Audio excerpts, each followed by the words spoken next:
Good evening and welcome to the Montebello City Council member meeting of September 13th, 2023. I'd like to call this meeting to order at 6 p.m. Mr. City Clerk, can you please take roll? Councilmember Melendez, Here. Councilmember Tamayo, Here. Mayor Pro Tem Peralta, Present. Councilmember Jimenez, absent, Mayor Torres. Here. On closed session this evening, we have 3 items. Item number 1, conference with labor negotiators under Government Code Section 54957.6. It's agency negotiators with Smart TD. Number 2, we have conference with legal counsel, anticipated litigation, Government Code Section 54956.9, Section D2, significant exposure to litigation. And number 3, public employee appointment regarding the position of city manager. Mr. City Clerk, do we have any comments? We do not have any comments at this time. Okay, we will recess into closed session and return at its conclusion.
We will reconvene the meeting at 7:16 PM. Mr. City Attorney, can you please give a closed session report? Certainly, Mr. Mayor, with the 4 city council members present, we're all present in closed session, and the city council discussed the following items. Item number 1, conference with labor negotiators. City staff made a presentation. The city council provided direction.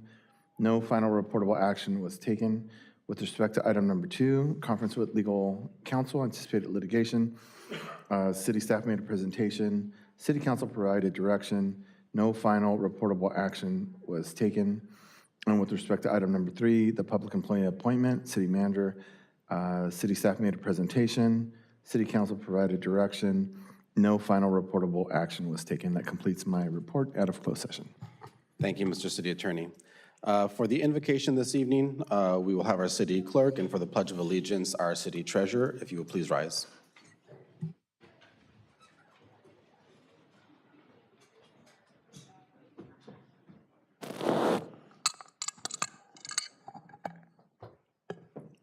Let us bow our heads.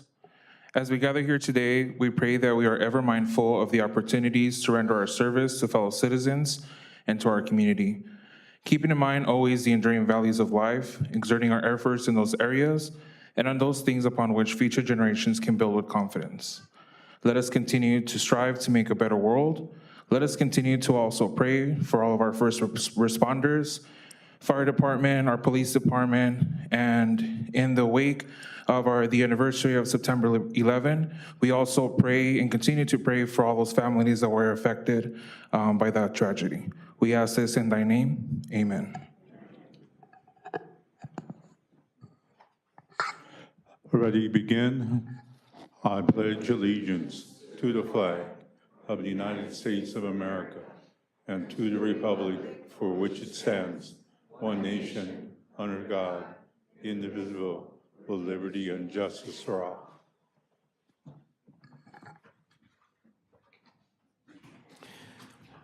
Thank you, Mr. Jimenez and Mr. Matanga. Ms. Salazar, are there any corrections to the agenda? Yes, Mayor.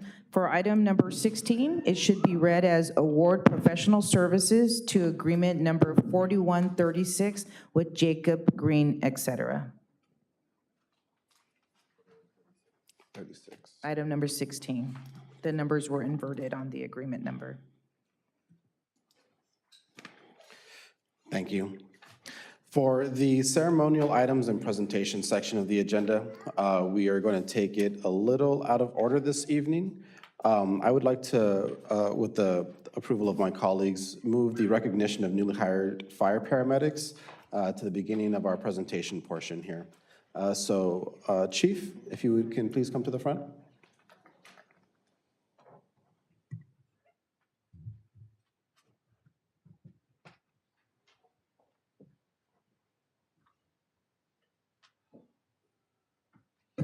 Good evening, Mayor, Mayor Pro Tem, members of the City Council. So we're here today to recognize and also introduce to you your new firefighters today. So I'm gonna read a little bit about each one and then have them come up and then they'll take their oath.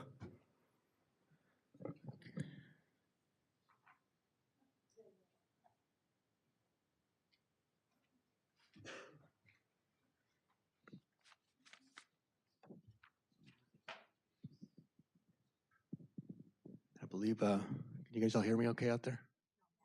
All right, I'll try to talk louder.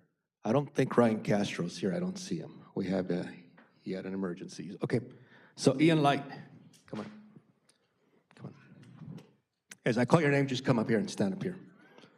Ian Light was born and raised in Long Beach, California, where he currently lives.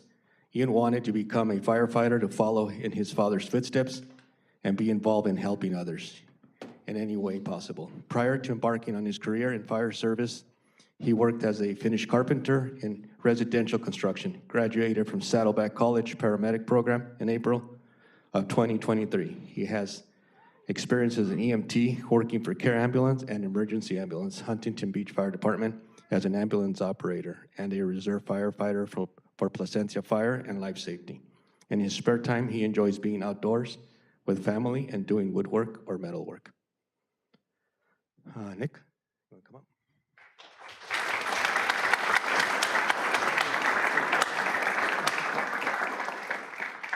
Yeah, you guys can stay up. All right, Nick. Nick is from Las Vegas. Nicholas shared that his drive in becoming a firefighter was that he wanted to be a part of something bigger than himself. He enjoys being part of the team and is proud to serve alongside his brothers and sisters in the Montebello Fire Department and serve as in the city of Montebello. He is married to Nicole and has a daughter named Veronica. She is 16 months old. He enjoys spending quality family time. And since moving to Southern California, he finds enjoyment in long walks on the beach with his dog and visiting Disneyland.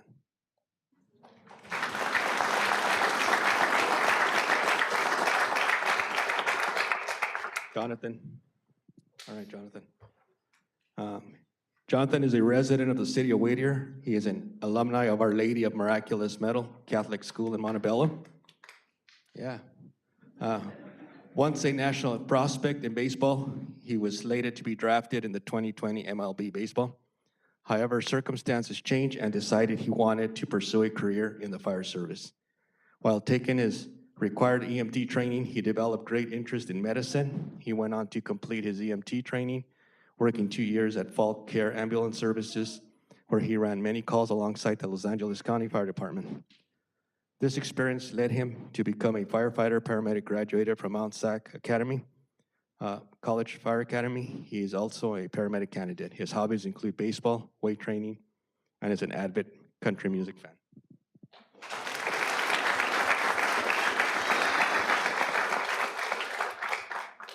Firefighter paramedic Marcos Miranda. Marcos is from the city of Huntington Beach. Prior to launching his career in the fire service, he worked as a systems engineer at UCI, electrician and emergency, medical technician at Ambulance Medical Rescue, AMR. Being a firefighter paramedic was a calling.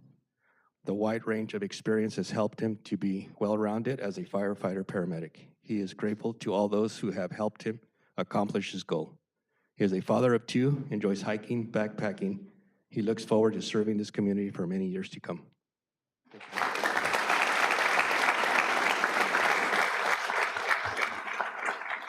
James, come on. James grew up in the city of Anaheim, first generation and volunteered as a firefighter reserve with the department. He decided to become a firefighter as he admired the commitment, service, and passion of saving lives and strongly believes it's an incredible and noble profession. Becoming a firefighter was a calling to serve others. He enjoys spending time with family and friends, playing basketball, gym, camping, attending sporting events. He is truly excited to serve the community and make a difference in the lives of those around him.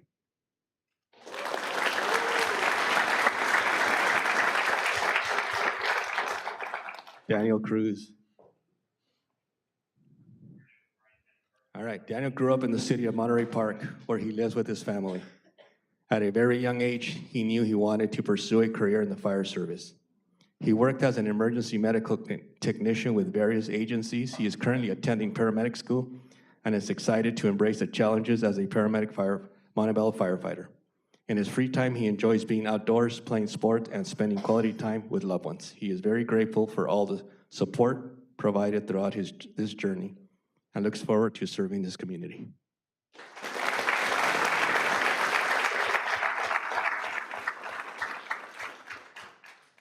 Trevor.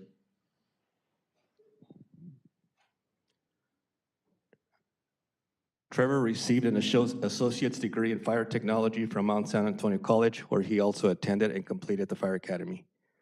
He also served as a volunteer fire reserve with our department. His desire to become a firefighter was based on his love to be part of a team and give back to the community and its residents.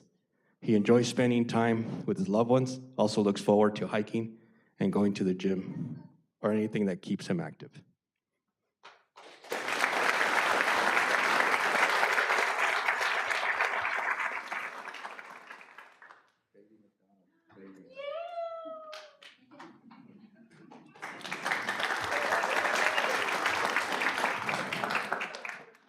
Bailey graduated from Victor Valley, where she completed her fire academy as well as attended paramedic school.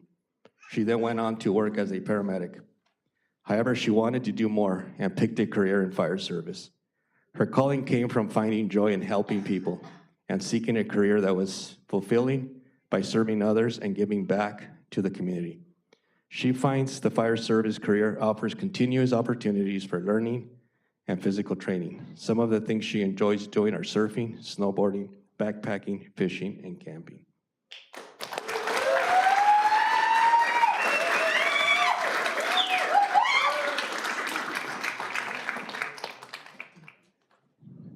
Nathaniel. Nathaniel is from El Sereno. He decided to become a firefighter when his neighbor's house caught on fire. Him and his friends attempted to extinguish the fire with garden hoses.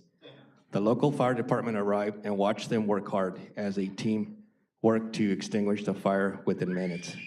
This incident inspired him to become a firefighter, and he prepared for the fire service career. He received his associate's degree in fire technology, has worked as a wildland firefighter, and has served as a volunteer fire reserve with our department.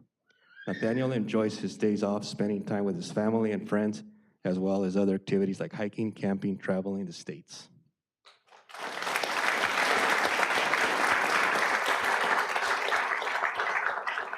Demetrio.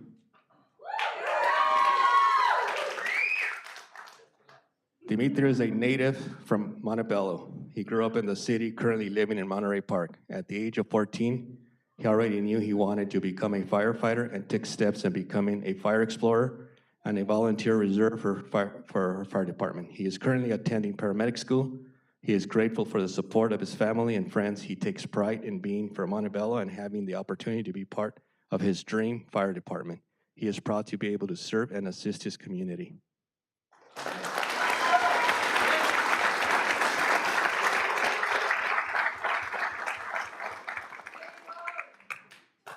At this time, we're gonna be giving the oath and giving them their badges. If you guys can have whoever's gonna do the badge pinning come up right now. Yeah, we're gonna do it all at once. So, as they're coming up, I just want to say this is a very proud moment for me as a fire chief. You know, as a chief, you have very things that we love to accomplish, and hiring these individuals was one of my greatest things that I can say that I've accomplished here. So if you guys want to just stand in front of your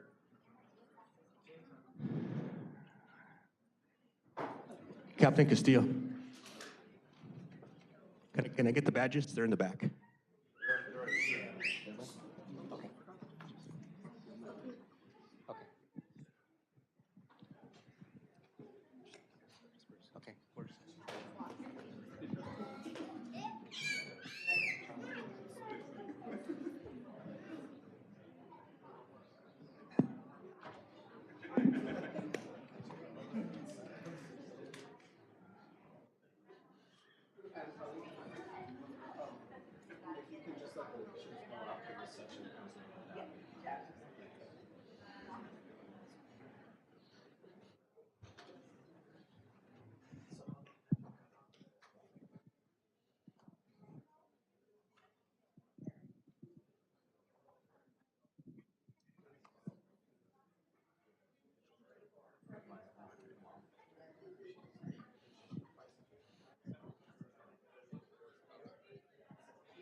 Chief, let me know when you're ready to go.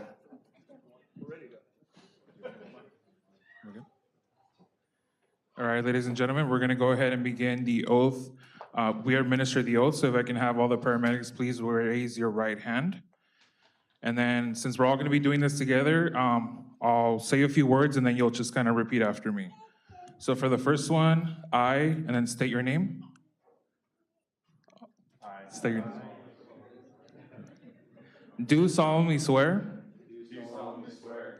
that I will support and defend the Constitution of the United States and the Constitution of the State of California against all enemies, foreign and domestic, that I will bear true faith and allegiance to the Constitution of the United States and the Constitution of the State of California, that I take this obligation freely without any mental reservation or purpose of evasion, and that I will well and faithfully discharge the duties upon which I am about to enter. Congratulations, paramedics.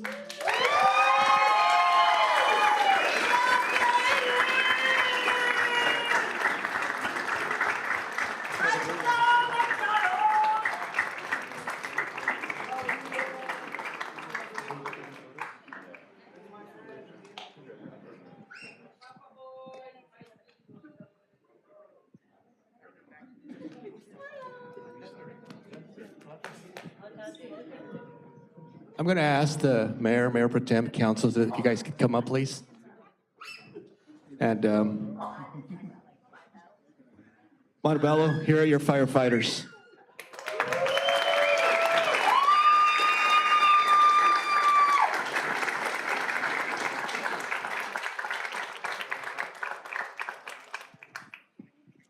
Guys are all.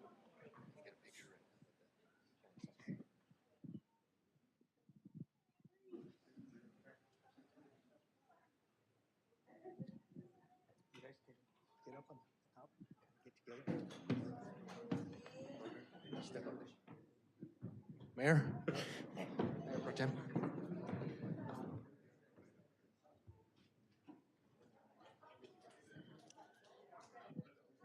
don't know if you have any words on that. Thank you so much. Thank you. Thank you very much. Thank you. Thank you.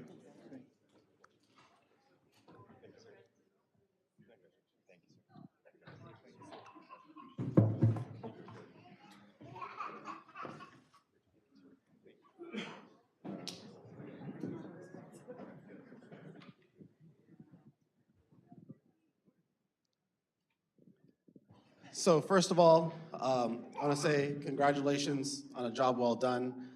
The crystallization of all the hard work that you guys have put into your education and into your training, culminating in this moment at our heart of government in the city of Montebello in front of is just one part of what I wish you to be a very long, healthy, and successful career with the city of Montebello.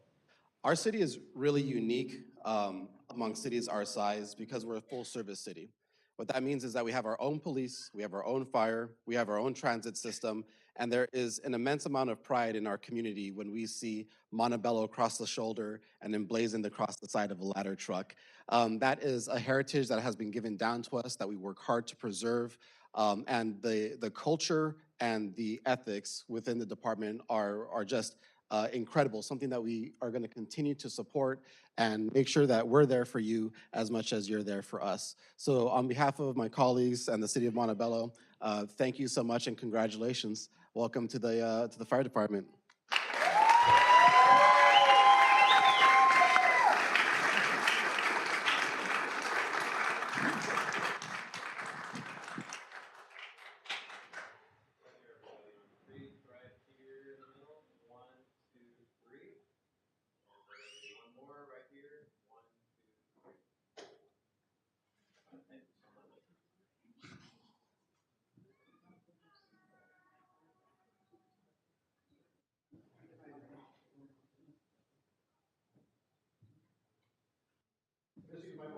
If we have any current firefighters, fellas, if you guys want to join us up here as well.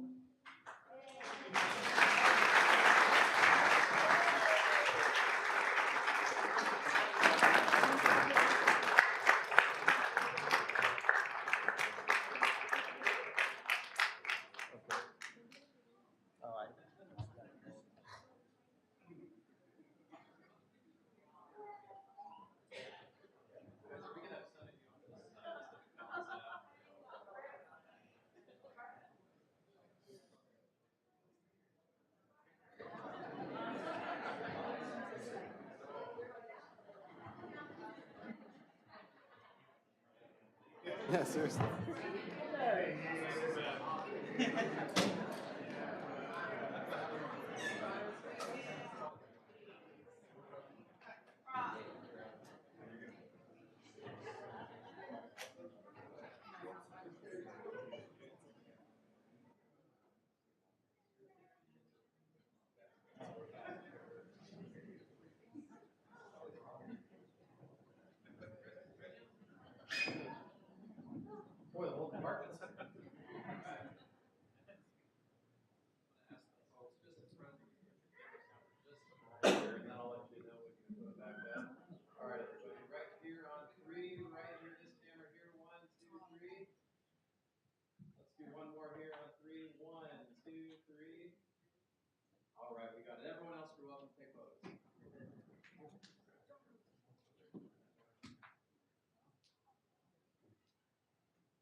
Continuing on with this evening's presentations.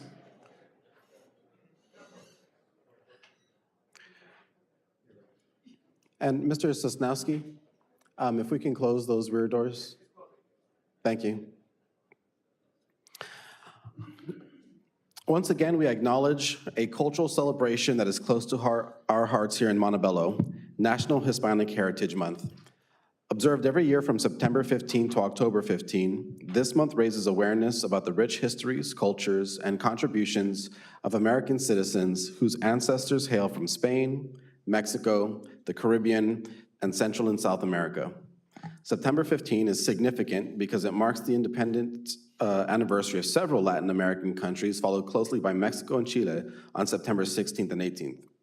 This observation originally started with 1 week of commemoration in 1968 under US President Lyndon Johnson, but was later extended to a 30-day celebration by President Ronald Reagan in 1988. Today, Hispanic Americans are an integral part of the multicultural fabric of the United States and here in Montebello. We encourage the community to join us in recognizing Hispanic Heritage Month by visiting hispanicheritagemonth.gov to learn more. Moving on to our next Health and Safety Month.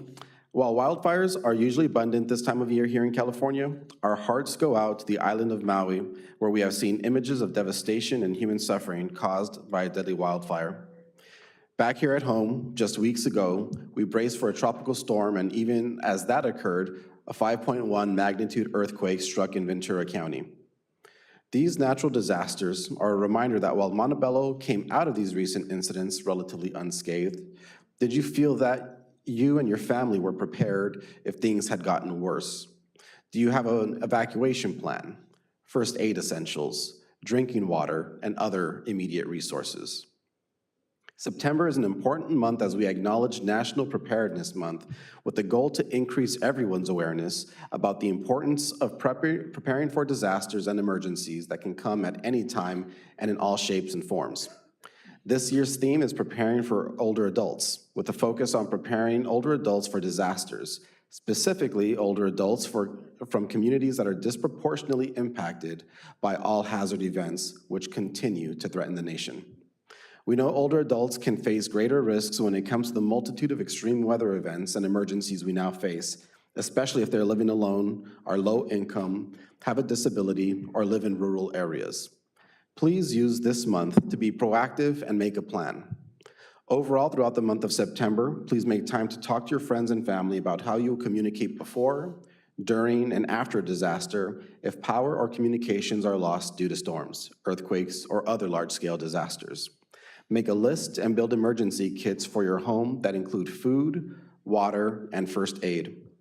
Make sure you have supplies that will last for several days, enough for every member in your family, along with important documents, medications, and pet supplies that can be packed to go quickly if necessary. As a community, everyone can take a few simple steps to be ready for emergencies or disasters that might come unexpectedly. You can learn more about National Preparedness Month and what should be done in your disaster kit by visiting www.ready.gov and watch our city social media for tips and information on how to be prepared all month long. And on a little bit more of a personal note, preparedness has been something that's kind of been near and dear to my heart. It's one of those things where you hope that you never need it, but when you do, you're glad that you have it.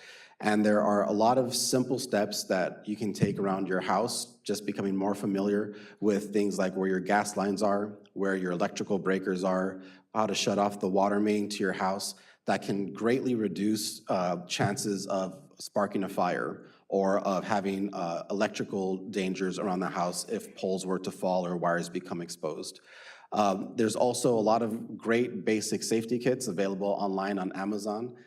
In a world where we're connected globally and with one-day shipping, this is something that you can take immediate steps to improve. I will allow for this evening only, if you guys want to go on Amazon and just click on that kit and get it sent so you have it for tomorrow. I'll allow that special privilege this evening, but in all seriousness, this is something where just a few pieces of information, making sure that you have a phone number of a loved one memorized, that can be so significant if and when you need it. And I also just want to take a quick moment to mention for National Preparedness Month that I've been extremely proud of our police and fire divisions, of our public works folks, of our partnerships with the county, because as we had a tornado, a tropical storm, potential earthquakes, and just various natural disasters, our staff has really stepped up in a big way to respond immediately and connect our community to resources. So just a word of appreciation for the staff that's been on the front lines during those very difficult times. And I'd also like to talk about Suicide Prevention Week. This second week in September is important as it brings to light a topic that needs to be discussed: suicide prevention. Observed annually during the second week of this month, it plays a crucial role in addressing the sensitive issue of suicide while promoting awareness, education, and support. This week serves as a dedicated time to engage in conversations about mental health, reduce the stigma around suicide, and provide resources for those in need. Throughout this week, a variety of events and initiatives take place throughout the country to shed light on the signs of suicide ideation and offer guidance on how to assist those at risk. Workshops, seminars, and webinars provide valuable information to individuals, families, and communities about recognizing the signs of distress and taking proactive steps. One of the main objectives of National Suicide Prevention Week is to ensure that people know they are not alone and that help is available. Helpline numbers, crisis intervention services, and mental health resources are widely shared to provide immediate support to those in crisis. Social media platforms also become a powerful tool for spreading awareness, sharing stories of hope, and connecting people who have been impacted by suicide. Moreover, this week emphasizes the importance of mental health, self-care, and encourages individuals to reach out to their loved ones who might be struggling. By fostering an environment of empathy and understanding, we can contribute to reducing the alarming rates of suicide. The impact of National Suicide Prevention Week extends beyond its designated timeframe. The conversations initiated and resources provided during this week continue to create ripple effects throughout the year, breaking down barriers to seeking help and promoting a society that values mental health. By working together to raise awareness, support those in need, and reduce stigma, we can make significant strides in preventing suicide and promoting emotional well-being. If you're experiencing mental health-related distress or are worried about a loved one who may need crisis support, don't be ashamed.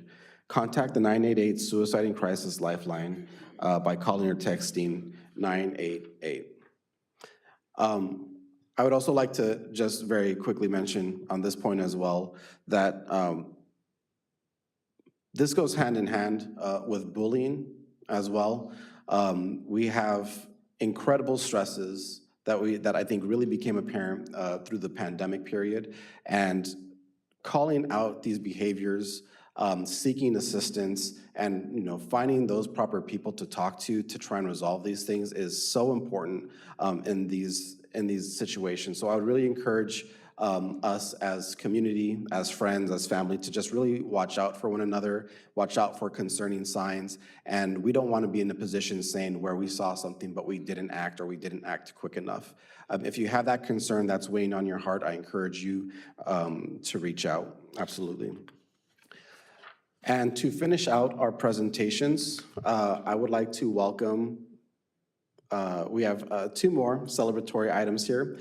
First, we will be celebrating our Citizen of the Month, Sandra Sage, and then we'll be doing a check presentation to the Montebello Chamber of Commerce. So Sandra, if you can please come up to the lectern, and if council would please join me.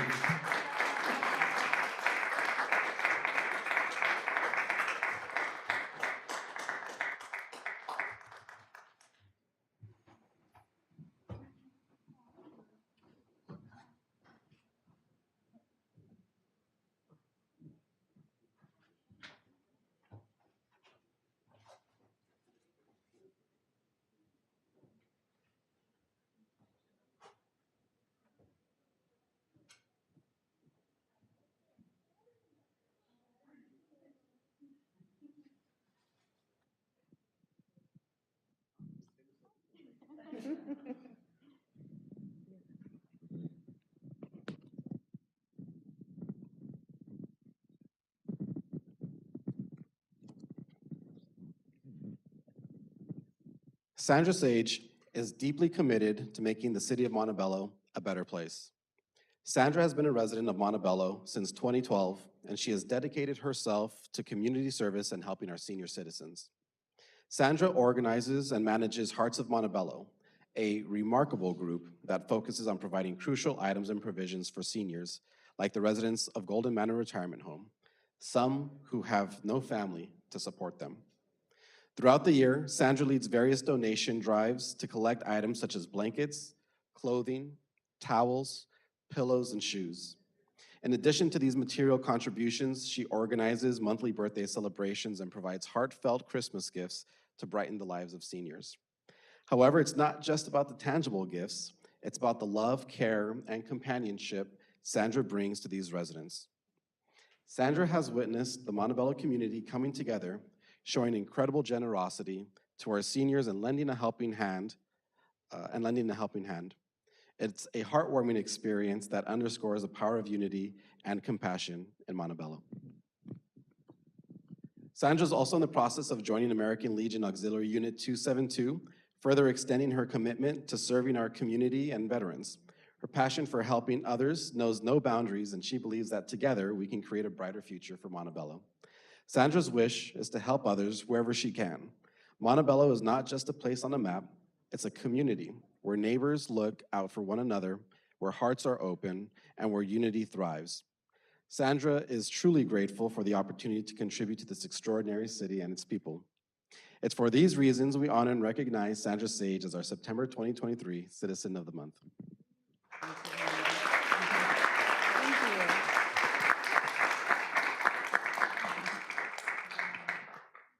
Sandra's exploits, her organization, what she's been able to accomplish has been, I think, one of the bright points in our city. Being a millennial, spending probably too much time on Facebook and Instagram, it is always such a pleasure as you go through and you see these wonderful photos of seniors, getting a gift for the first time in who knows how long. Getting something as simple as a blanket or a small care package. When you go into these homes, you realize just how lonely some of these experiences can be. You kind of imagine yourself in that position, or perhaps your parents. And I think Sandra has really shown that you don't need to be an elected official. You don't have to have an official organization. All you need is a big heart and some open hands, and there's a lot of people that are out there willing to help. So Sandra, thank you so much for your initiative. Thank you so much for your organization. Your impact has truly been felt and truly blessed our community. Thank you very much. And thank you all for always supporting me. I just want to say thank you, and I'm very thrilled and honored, but I also wanted to thank all of you who have supported our group and follow us on Facebook.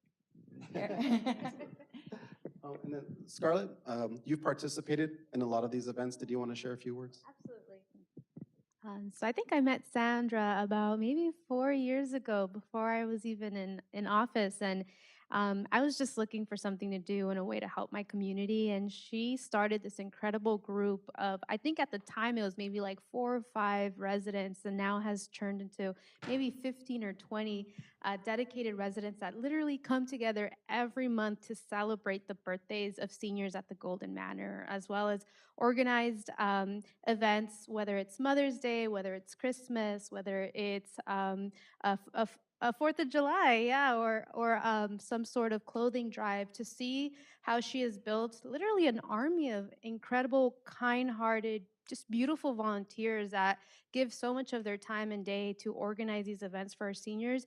I think just showcases just how wonderful our community is and all the wonderful people that are part of Montebello. And so I do just want to recognize Sandra. It is very long overdue. She is one of the most shyest people I know, but today the spotlight is on you.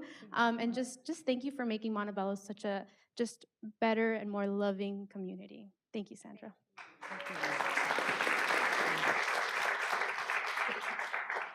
So we have a few gifts here for you to go home with, but we'll need the help of other Blue Hearts members. If you guys are in the audience, feel free to come up for a photo as well.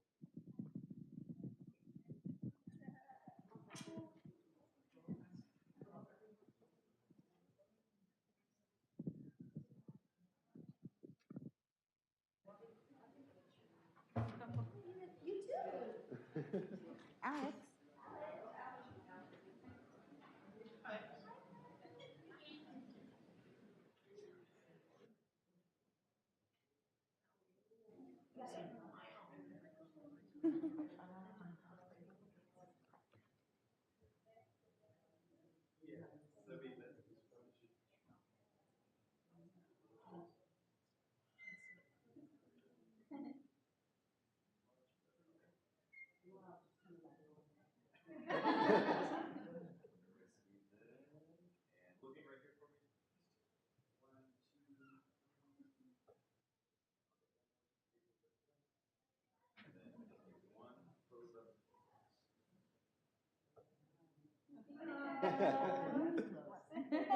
How many followers are there on this on the city page? Oh, Insta famous. oh, yeah.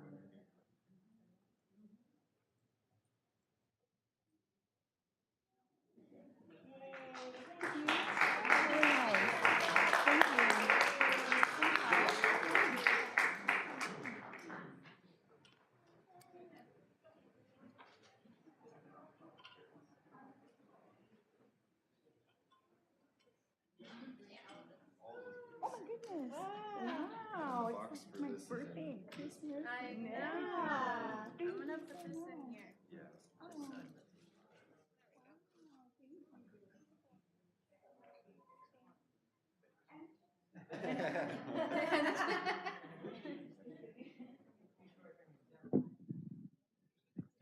And for the final portion of our presentation section of the agenda, if I can please have the Chamber of Commerce and any representatives join us in the front.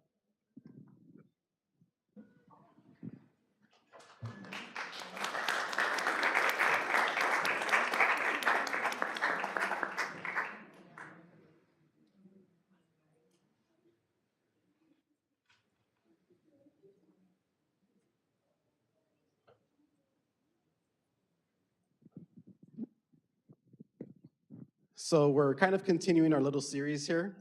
Last week, we got to celebrate support for the Montebello Ashia Sister City Association. And this evening, just going along those same lines of the ways that the city of Montebello, City Hall specifically, supports some of our major partners. One of the actions that council took this last budget cycle was to make a contribution to our Chamber of Commerce. The Chamber of Commerce, for those that aren't aware, are an integral part of our city.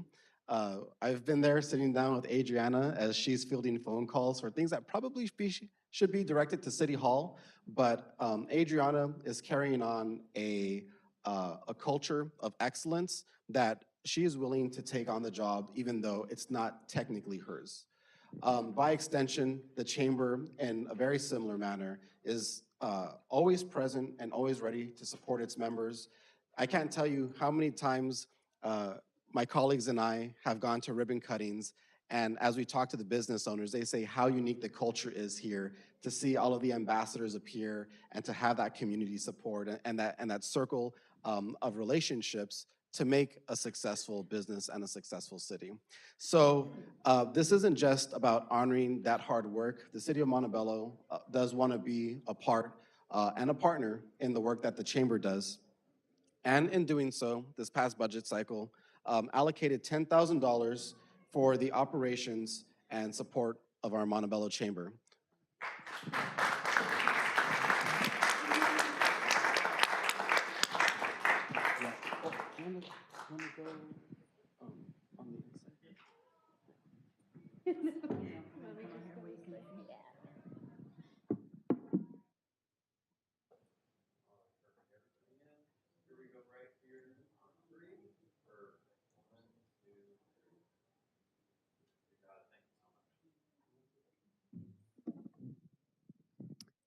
First of all, hello, everyone. My name's Adriana Dugan at the Montebello Chamber of Commerce, and this is John Pringle. He is our new chairman of the board, and we just want to say thank you so much to the city.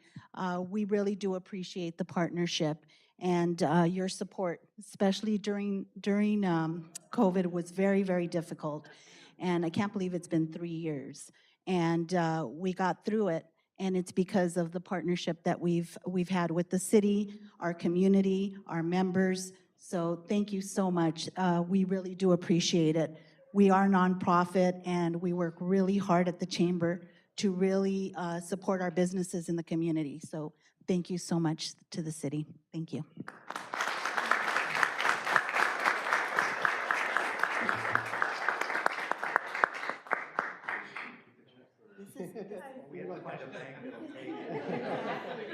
Do I need to take a photo of it and then? Mobile deposit. Mobile deposit. You did get a photo of it.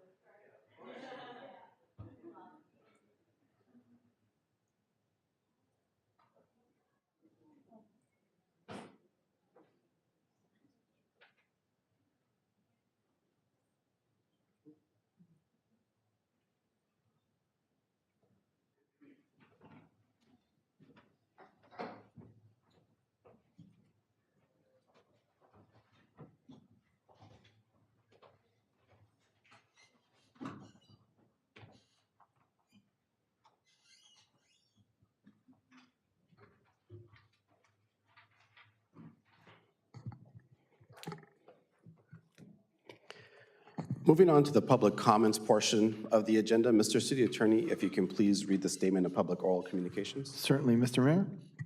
At this time, the public may submit public speaker cards to the city clerk's staff for both agenda and non-agenda items prior to the beginning of the statement. Public hearing items do not require a speaker card. The city council will address non-agenda items during this section, and speakers will be called in the order received. Those persons not accommodated during this 30-minute period will have an opportunity to speak under public comments continued after all scheduled matters have been considered. Public hearing, regular business, and/or consent calendar items will be addressed at the time that matter of business is heard in the order received. Please be aware that the maximum time allotted for members of the public to speak shall not exceed 3 minutes per speaker. State law prohibits the city council from taking action or entertaining extended discussion on a topic not listed on the agenda. Please show courtesy to others and direct all of your comments to the mayor and city council. Thank you. Mr. City Clerk, do we have any public comments?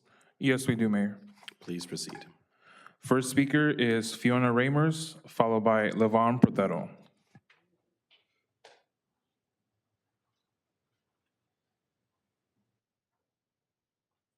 Good evening, Council. My name is Fiona Reimers, and I'm the Community Library Manager at Chet Hollifield Library, and I'm speaking for my colleagues at Montebello Library as well, just to remind you about everything that we are doing at the library to support the community. We continue to have weekly Smarty Pants story times geared towards ages 2 to 5 years old, and vaccine clinics are still happening. So check our website to find out whether we have COVID or flu vaccines. Also, this Friday at Chet Hollifield, there will be a very fun mega marble run program for school-age children, which is a nice STEAM program. And September is Library Card Sign-Up Month. So if you sign up for a library card, you will go home with some nice library swag. We welcome everyone at our library, especially those who don't know how to use a computer.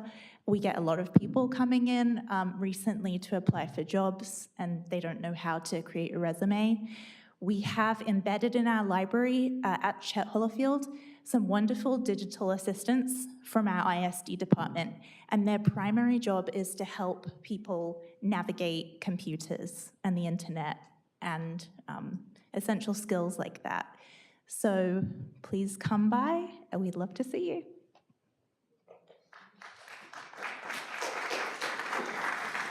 Next speaker is Levon Protero, followed by Linda Nicholas.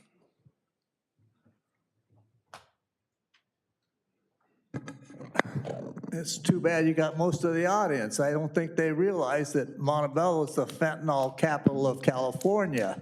In particular, 849 South 4th Street in Montebello. I know most of you already know that. And when I first showed up to talk about this 3 or 4 years ago, I wrote on each leg, on the inside of each leg, if found dead, neighbor on my south did it, drugs. Now I put fentanyl there and a few other numbers.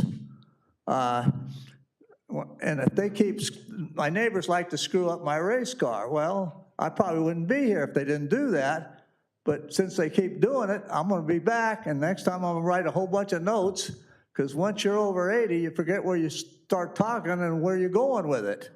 So I'll see you some more every damn month. And plus, I'm gonna try to get in the LA City Council and talk to them. Next speaker is Linda Nicholas, followed by Denise Ramirez.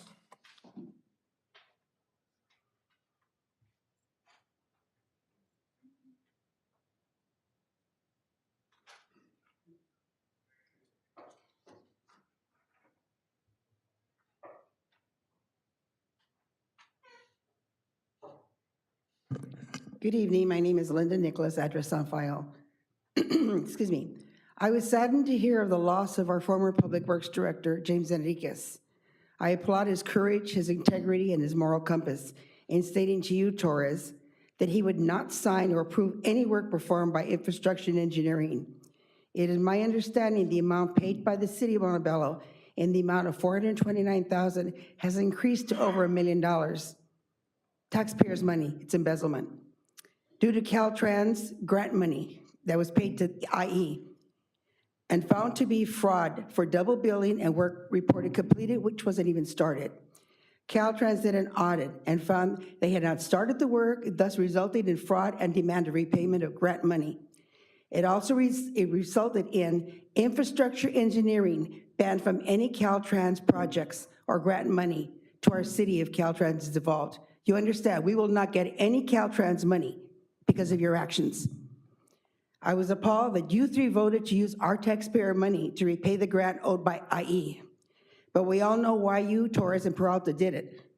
You both received $20,000 as donations on your reported 460s. That's only what was reported, not what was given to you by cash. Also in closed session, I see you plan to hire a city manager. It's my understanding he will be a man from Huntington Park, and with no qualifications other than the fact that he's friends with the campaign manager that ran your 3 campaigns. Too bad you didn't listen to Mr. Severa when he suggested that you look into hiring corporate leadership so they would run the city like a business. I agreed to stop the revolving city manager moving from city to city. I just returned from a wonderful first-class Alaskan cruise gifted to me by my wonderful daughter. I saw the northern lights from my balcony suite, and I reflected on what a great experience and how expensive. When I came back, I was told that you, Torres, had taken a 3-week trip to Morocco, Africa, and Egypt, all without a job for 3.5 years. Amazing. Well, if anybody doesn't believe bribery pays off, there's your proof. Look at Torres, 3 weeks vacation, no job. Peralta's mortgage being paid for her, not by her. Soon that information will be released, who her sugar daddy really is. Well, too bad it's the same trash happening in our city, and nothing will change until you 3 stooges will be indicted. And trust me, you will be indicted. Next speaker is Denise Ramirez.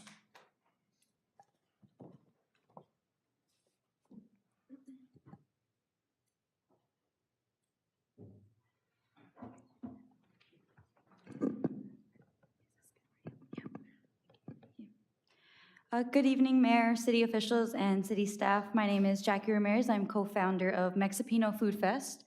And I'm Denise Ramirez, the Director of Operations for Mexipino Food Fest. Mexipino Food Fest is an event brought to you by Mexipino Podcast that brings both Mexican and Filipino communities and many cultures together through delicious cuisine, live music, performances, art, and much more. We've had successful events both in San Francisco and in the Los Angeles area with requests to expand our food festival into other states. My team and I are here to formally invite you, Mayor Torres, city officials, city staff, the Montebello community, and all neighboring communities to our next Mexipino Food Fest that will be held this upcoming weekend, September 16th and 17th at St. Benedict's Catholic Church. Doors will be open both days from 11 a.m. to 7 p.m. In addition to St. Benedict's Catholic Church, we have been working with community partnerships such as the Knights of Columbus, SPDC Productions, Christopher Jimenez City Clerk, and Oliver Jimenez Parks and Recs Commissioner to ensure our Mexipino Food Fest thrives. This upcoming community event holds a special place in our hearts as Montebello is the hometown of many of our team members. We have both Euler and Spartan alums in our team and are here to give back to our community. In addition, it is important to share that our food festival does not only give back to our community, but it also provides an opportunity for small businesses to thrive.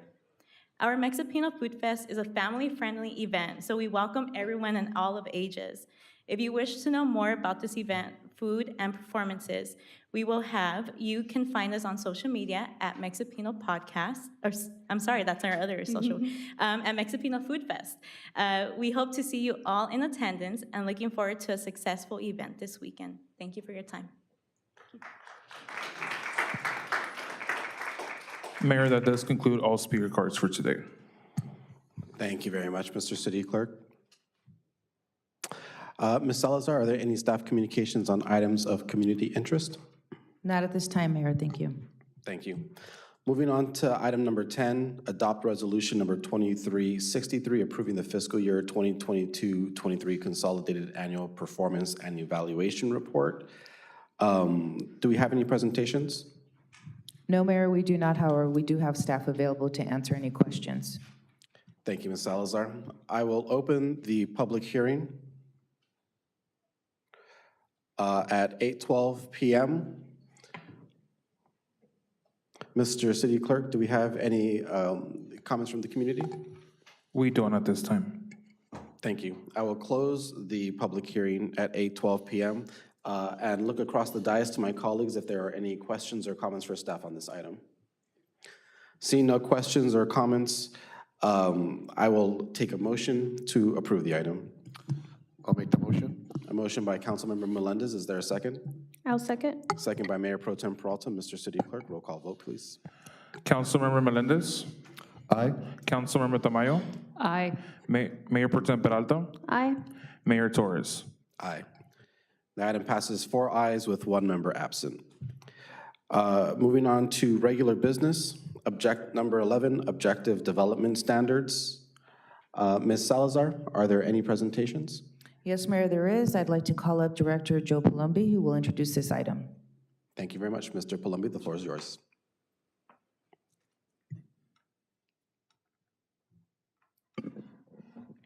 Good evening, Mayor, members of the council. We have a representative from AECOM here that will be leading the presentation for tonight. Staff is available for any questions, and we just are seeking direction from council on this item. So I will hand it over to AECOM. Thank you.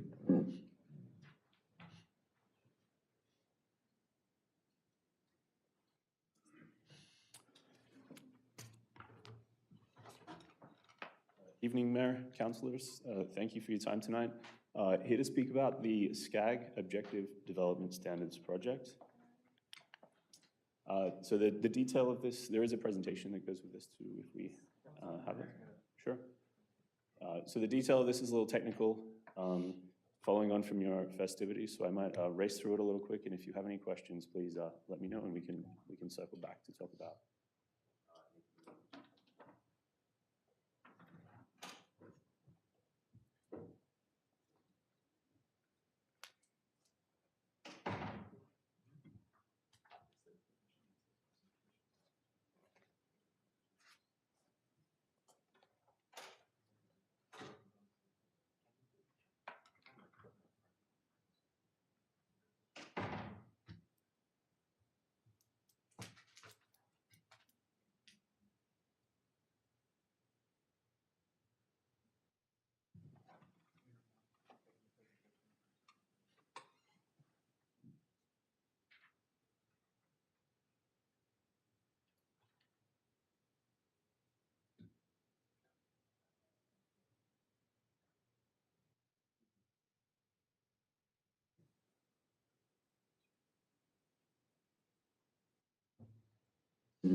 Good?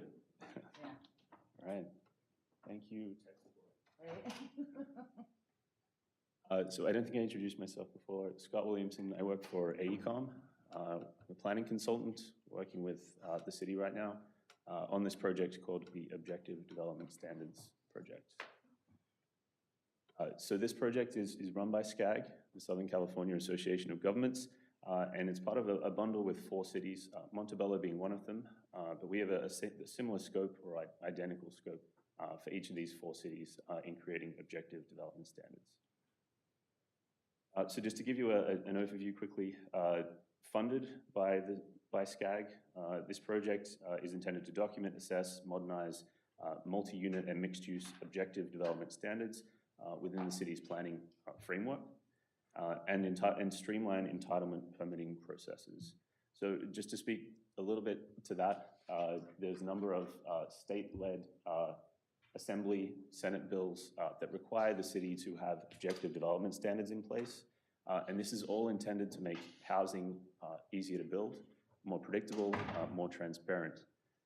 And the city needs to comply with those regulations, and this project is intended to help the city do that. So in addition, it's also trying to help support a greater understanding of the role of objective development standards, which I hope I can also provide for you tonight, and accelerate housing production. So throughout the project, we've been going for about 18 months now, and we're just about to wrap up. There's been a number of community and deliberative body touch points. So we did 2 public workshops, the most recent being in June. We did an open house. And prior to that, there was a September public workshop of last year, where we talked to the community about their desires for future development in their communities. We've also talked to the Planning Commission a couple times in a study session and a presentation as well. So as far as the deliverables associated with the project, there's a number of things that we're delivering for the city as part of a package overall, which is intended to, as I mentioned, increase transparency and certainty within the process to assist with the production of housing. So initially that included a high-level analysis of policy documents within the city. We are also updating the multi-family development permit application to make it sort of more user-friendly for applicants to use when they come into the city to try and permit housing.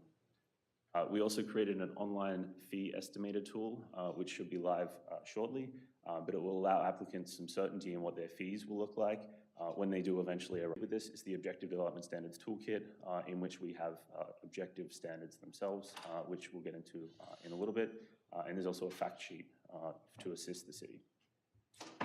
So I just want to quickly give you a background on what objective development standards are.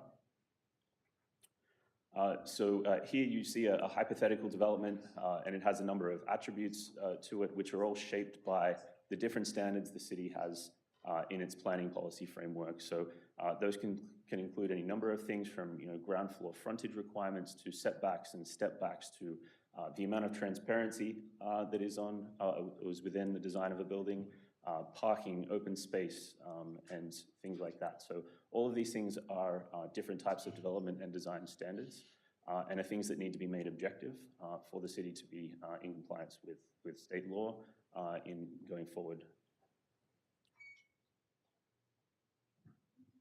So ultimately, just to sort of put this in words for you, objective development standards are measurable requirements that are easy to understand and review with terms like shall and must. And they use specific criteria, numbers, dimensions, things like that, and they should be straightforward and easy to understand. So the difference there is the first statement here is subjective, and it says plant appropriate trees along the streets to maintain community character. That requires someone to interpret what appropriate means, and that is why it's subjective. So the intent of this project and the intent of the state in trying to maintain efficiency in the permitting process is to change that to say something that would be more along the lines of trees shall be planted every 10 feet along the streets to provide shade. And that in turn provides applicants, architects, developers with some certainty of what they're going to be expected to do here instead of having to guess what appropriate might be. So as far as where the standards would apply in the city, we looked at 4 zones that our standards toolkit is designed to apply across. That is the R3 and R4 residential zones, the mixed-use corridor zone, and the housing opportunity overlay. We also did an amount of outreach through this project, through the last 18 months, as I mentioned. On the application forms, we heard a number of points that were very helpful to us developing the permit application to make it more user-friendly. I won't go through all of these, but that's just a taste of some of the feedback that we heard in some of that consultation. As far as the standards, similar case, we heard a lot of helpful feedback from the community, from staff, from deliberative body members that helped us shape the standards that I'll give you a preview of in a couple of slides. So one of the deliverables I mentioned was the permit application form. You can see it there on the right. We're just about finished with that and we're about to deliver it to the city. But that was developed in consultation with city staff and was intended to consolidate and simplify in terms of layout, provide clear directions and checklists for applicants so they know what they're required to bring when they come to the city to try and file for permits. It's trying to provide everything in one place, so links, resources, code sections, things like that. The online calculator was the other attribute I mentioned. You can see a screen grab of it there on the right as well. We're almost finished with that piece too. And basically it is built off of the Montebello fee structure and it pulls into this online interface all of the fees that you might need for your development project after you insert those inputs. So there's some basic inputs there related to affordability, building size, number of dwellings, things like that. And it provides an idea of what the costs might be to obtain permits for a project of that scale. So in addition to that, we also have a how-to guide that will help the city to update that. We know that fees change pretty constantly in city government, so we want this to be useful in perpetuity, so we'll provide some directions as to how the city can do that on the back end.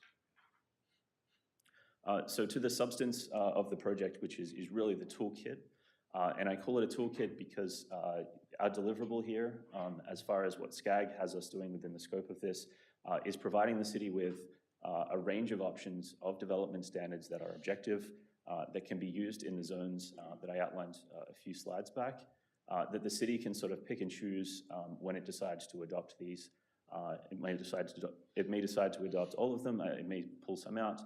It's entirely up to the city how you decide to use this, but you know that they will be objective is the intent. So the intent there also is that it's flexible and can be selected as desired and adapted. So here's just some examples of it. I'll go through these reasonably quickly, but one example is street setbacks, which we've tried to provide diagrams as much as possible to be helpful in interpretation of them. But in this case, a mixed-use zone would be required to set back a certain extent, and the standard, which is the text that you can see there, identifies a specific number they have to set back with. It says they shall, so that it's a requirement. So, in coming to the city, applicants and architects know what parameters they are definitively designing for here. This is just the adaptation of that same standard for multifamily zones. A little bit different frontage requirements here in terms of activation. Obviously, people living on the ground floor, so a slightly different arrangement as far as interface with the sidewalk and things, and articulation of the building, which these setback standards take into account as well. So also interior and rear setbacks is another one. This is in particular is relevant at the interface of zones where, say for instance, a higher density zone is interfacing with a lower density zone. Obviously some, transition has to be established there. And one of the objectives of this, this standard is to ensure that it's responding to that. So what you can see illustrated there is that development should be, the denser development should be stepping back to transition to a lower density development adjacent.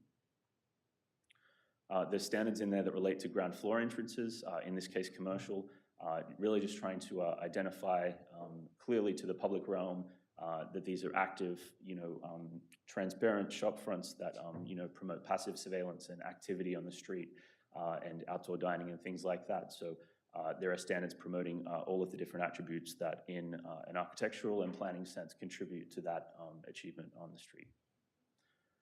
Same goes for the adaptation for residential, where again, a lot of residential buildings have units fronting the street. And these standards are also trying to encourage interaction with the street, so the street remains active and it feels like a safe, active, surveilled place. Transparency, also another attribute, trying to promote just, obviously high quality architecture by requiring a certain amount of windows and, monitoring of the street and public spaces and making sure that light and things are sufficient, particularly in multifamily zones.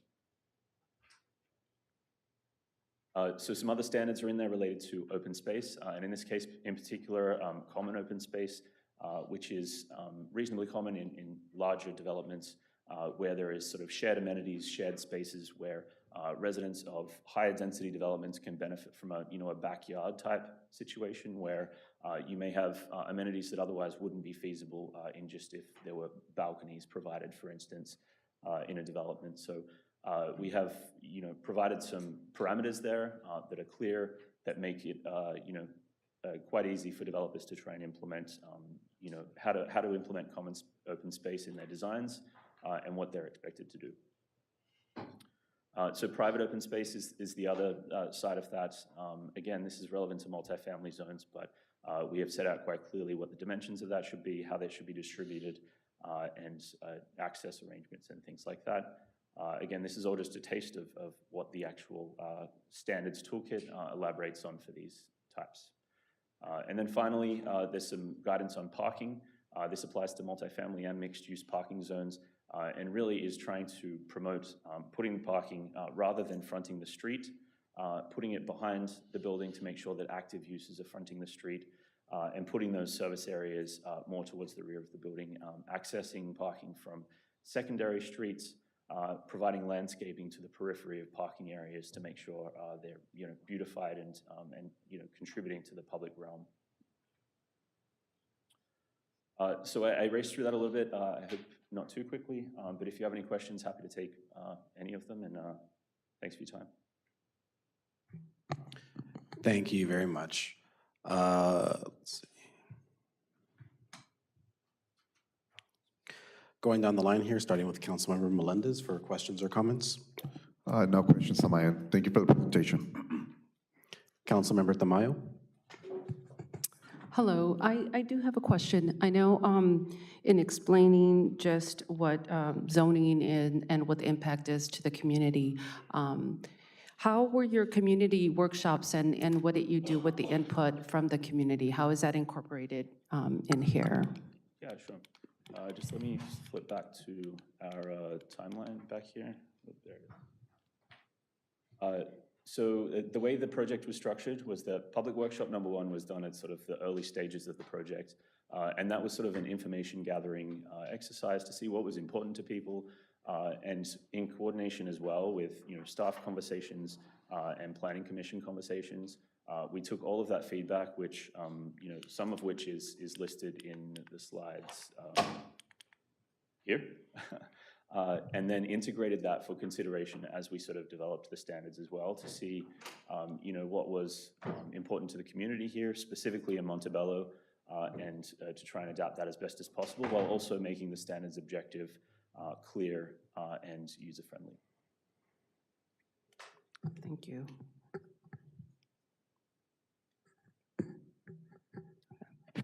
Mayor Pro Tem Peralta. Yes, no questions, but just a general comment, wanting to thank SCAG as well as yourself for just investing in Montebello and helping us really create a more cohesive, just create cohesive standards in regards to future development for our city. I think that as council, we've really heard our community say Montebello has no character, or our downtown area has no character. There's no cohesion when it comes to one side of the boulevard and the other side of the boulevard, kind of creating that civic pride in our city of saying Montebello looks beautiful. I think we're lacking a little bit of that when it comes to the vague language that sometimes does get misinterpreted when it comes to the ways that developers realize their projects in our city. And I think the fee calculator website is a really incredible resource that will definitely help for future developments in the city. So very excited to have that. Overall, just thank you for the presentation. Thank you, Mayor Pro Tem.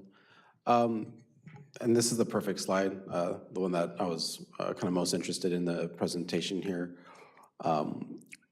From these comments that you heard, like what we're looking at, are these the ones that were incorporated, or is this just kind of like a sampling of what you received? The small sampling, yes. Can you talk a little bit about what comments you received that were implemented? Sure. So, I mean, obviously looking at the list here, there are certain things that can be done and certain things in the community that might be more difficult. So, I mean, in the more difficult bucket there, I would certainly say the remove parking constraints is quite difficult to do when you are looking at all of the holistic attributes of what a development needs to be realized here. So, in that sense, some of them can't quite always be implemented, but otherwise, I guess looking at the first one there, a community desire to see townhome types built. So our standards are actually scalable to townhome type development as well. So as long as the zone, the city's zoning framework already provides for a townhome type typology, just for instance, say this setback standard here, it scales to a townhome type typology as well. So we've made sure they're adaptable in that sense. To account for different scales that the community has also, not just in that one comment, but others has obviously has a desire for as well to maintain the character of the city. Yeah, one of the comments that really stuck out to me, and it's kind of been one of my repeated comments in a lot of our conversations around the general plan and general city planning, is giving Montebello kind of character where there's like a very cohesive feel to it. Over the last 6 decades, we've done everything from mid-century modern to, the mini malls and everything else, and it's kind of become convoluted, but I noticed that when I go to places that I want to stay and shop, that there's consistency in color, in design, in feel, and kind of like heritage and culture. So very interested in just seeing how that's going to be expressed. I know that we've talked about, specific plans and detailing that. But other than that, I think that, and I do have one other question also. Within this framework, is there the possibility to talk about passive homes? And what I mean by that is, in Boston, for instance, large-scale multifamily structures are going to be required to be essentially net neutral in their energy consumption. Is there the opportunity to start like putting some of those guidelines in this? So, I mean, that could have been an option for the city. We are sort of winding up the process now. Right. So, we could have put in here standards for whatever the city really desired. Our job was just to make them objective. So, if the city wanted to see something in particular, we could have integrated that and just made sure it was objective. Something like that would have been difficult to reconcile, to be honest, with the affordability objective of this project. Passive house is certainly something to aspire to, but also is something that is quite expensive in the industry at the moment. But you could certainly put standards in there or guidelines that would encourage development pursuing that road. But you still have every opportunity to do that. The city can add or take from the toolkit as it wishes. It's yours to do now what you would like once we deliver it. Right. Okay. Very good. I appreciate the information. I think that concludes question and comments. I will take a motion from a member to approve the item. I motion to approve. It's a motion by Mayor Pro Tem. Is there a second? I second. Second by Councilmember Tamayo. Mr. Palumbi. Sure. The direction we're looking for this evening is, this would require a code amendment, so we would follow up, and obviously we would incorporate changes and take it back to public hearing. So if that's the will of the council, then that's the kind of direction we're looking for this evening. So thank you.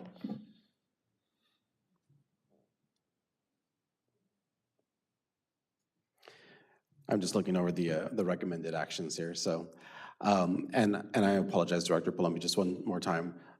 Just getting that direction to start incorporating it into the code. That would be the next step. Okay. Correct. So amending the prior motion to include that language. Is there a motion? I motion. Motion by Mayor Pro Tem Peralta. Is there a second? I second. A second by Councilmember Tamayo. Mr. City Clerk. Councilmember Melendez, Aye. Councilmember Tamayo, Aye. Mayor Pro Tem Peralta, Aye. Mayor Torres. Aye. And the item passes with 4 members present and 1 member absent. At this time, I would make a request of my colleagues. We have a guest this evening that wanted to give a public comment, but just wasn't able to get her comment card in.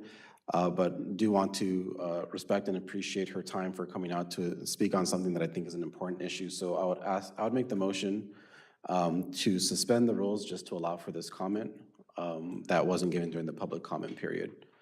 So I'll look to my colleagues for to approve that. I'll second your motion.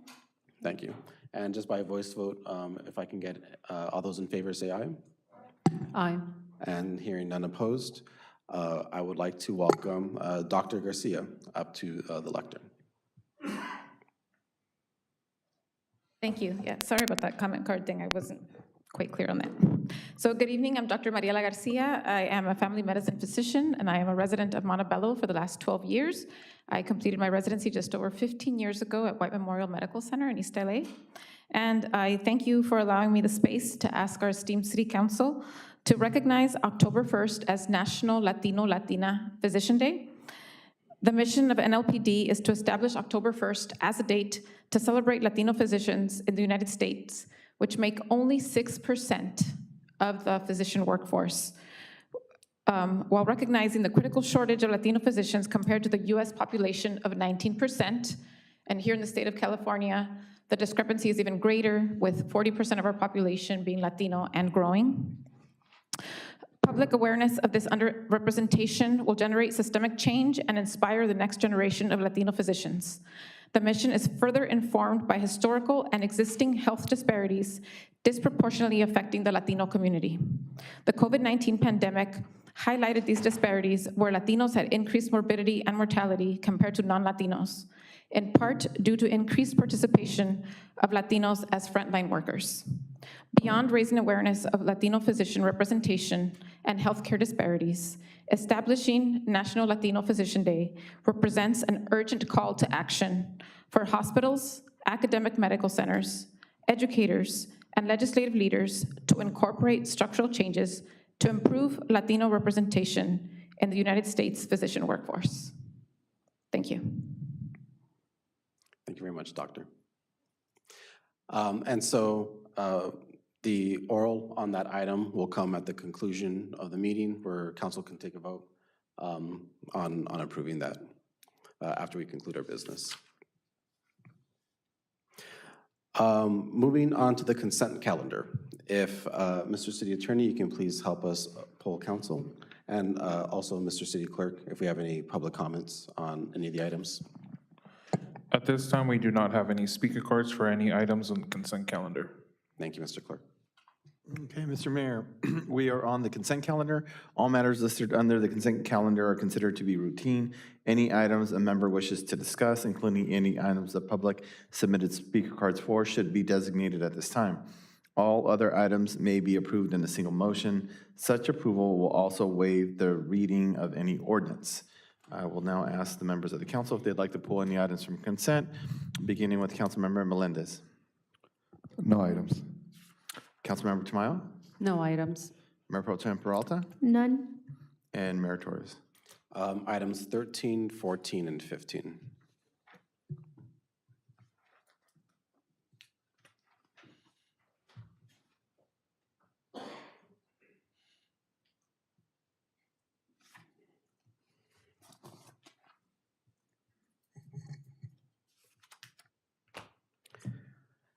And so being the only member that pulled items, we can now approve on the consent calendar item numbers 12,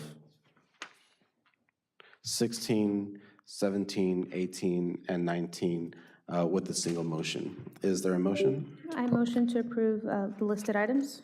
There's a motion by Mayor Pro Tem. Is there a second? I second. Second by Councilmember Tamayo. Mr. City Clerk, roll call vote, please. Councilmember Melendez, Aye. Councilmember Tamayo, Aye. Mayor Pro Tem Peralta, Aye. Mayor Torres. Aye. The items pass with 4 members present and 1 member absent.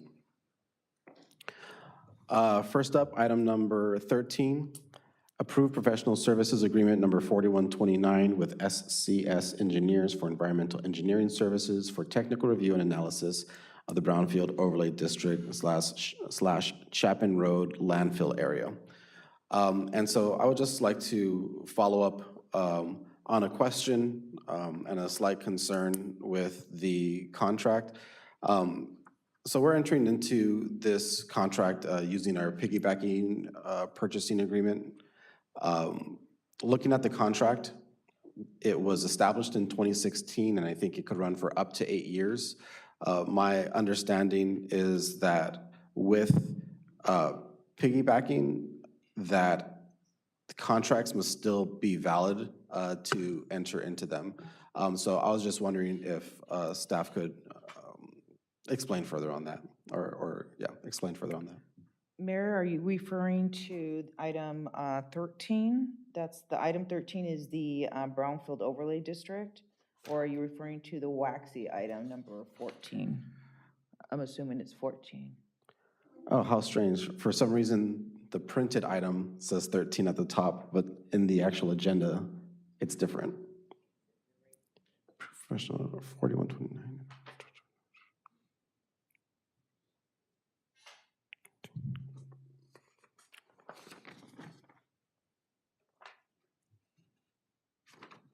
Oh, I'm sorry. I think I'm jumping across to item number 4. My comments from item number 14 here.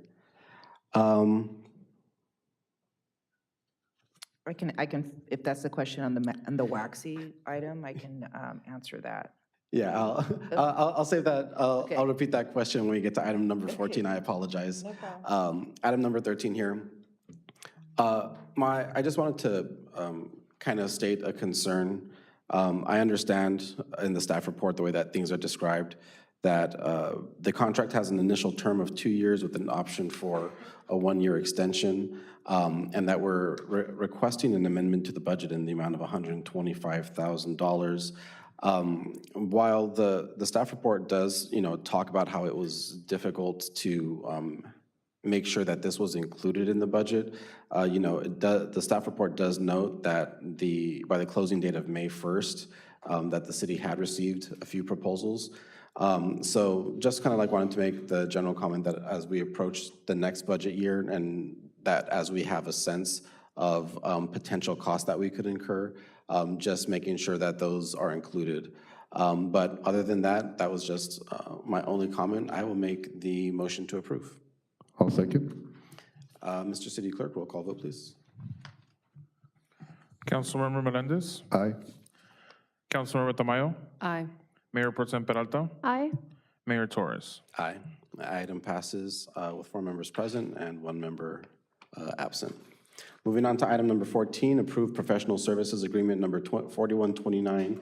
I'm sorry, and I got it mixed up again. Number 14, approve agreement number 4126 with Waxy Enterprises, Inc. for citywide janitorial supplies. And so my previous comments are the ones that should be applicable here. According to the Montebello Municipal Code, section 32125, we are allowed to forego normal bidding practices through piggybacking, a process where other agencies go through bids and we are able to kind of tag along and use that process to say that, due diligence has been done. I have 2 questions here. So first was just following up on a previous question. Ms. Salazar, if we were able to confirm that this contract is still valid and would comply? The contract through the NCPA, which is the National Cooperative Purchasing Alliance, is going to be ending October 31st, 2026. So that's when the end of this particular agreement would have to end.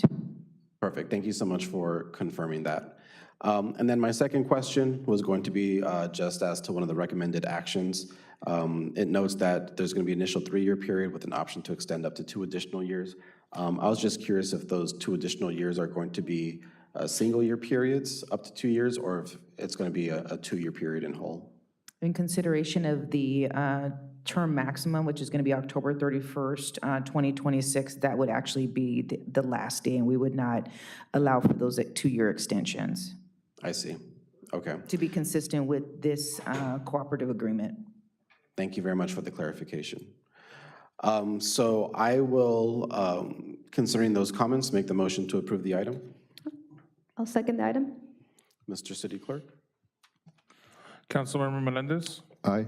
Councilmember Tamayo, Aye. Mayor Pro Tem Peralta, Aye. Mayor Torres. Aye, and the item passes with 4 members present and 1 member absent. Lastly, item number 15, amend the fiscal year 2023-24 Table of Organization Master Position Control to add 18 firefighter/paramedic full-time equivalent positions. And I just kind of wanted to address some of the comments here in the staff report, just because they reference some of the figures that I brought up in the last meeting. So when determining the budget, and I guess I kind of have a question to understand more. In determining the budget, the firefighters that I used in those figures that were making, I think, north of $190,000, $200,000 were firefighters that had only been with our department for 2 or 3 years.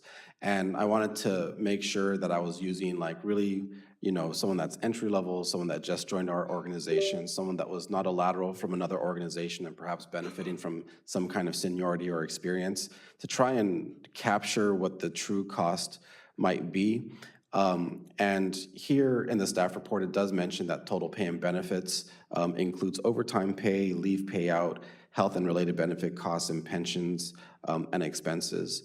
So Director Salorza or Chief Pelaez, if you can just kind of explain a little bit more, is this saying that those costs aren't included in the projections? Because I think to a certain degree, like overtime, for instance, I feel like we would be able to kind of ballpark, given the number of calls, the average time that it takes, and the size of our force, you can kind of do a little bit of math to understand like what that financial impact might be. So I just want to make sure that as we move forward with this decision, and I'm sure you guys are very familiar with the numbers at this point, that we're just like being like very realistic about what this council and possibly future councils are going to be experienced with you know this really large expansion in services. Understood, Mayor. Thank you. So the projection, the all-in projection, if you will, of adding the 18, that was $1.8, $1.9 million. That was an estimate based on an assumption that the firefighters would come in at step 1 of the range, and then using a ballpark figure of 22, 25% for benefits and PERS costs and those things to come up with that, what I would call a fully burdened number. That 1.9 million does not take into consideration overtime. The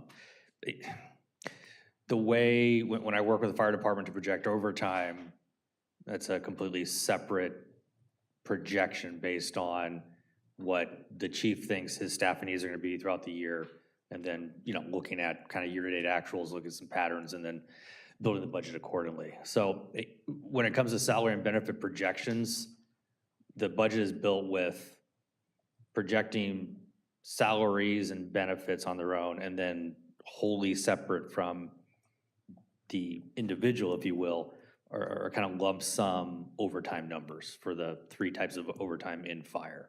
So I guess going forward, that allows, I personally, I think, a much more accurate way of projecting total costs, because not only are you looking at line item individuals and how much each one is going to cost for salaries and benefits and PERS, but then we're doing completely separate projections on overtime for an entire year. And again, all 3 types of overtime that fire expenses throughout the year.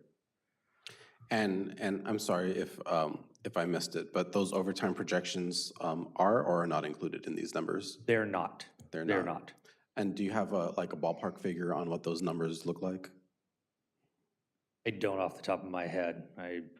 The 23-24 budget, those adopted numbers for overtime were the most informed estimate we had at the time in May of what those costs would be.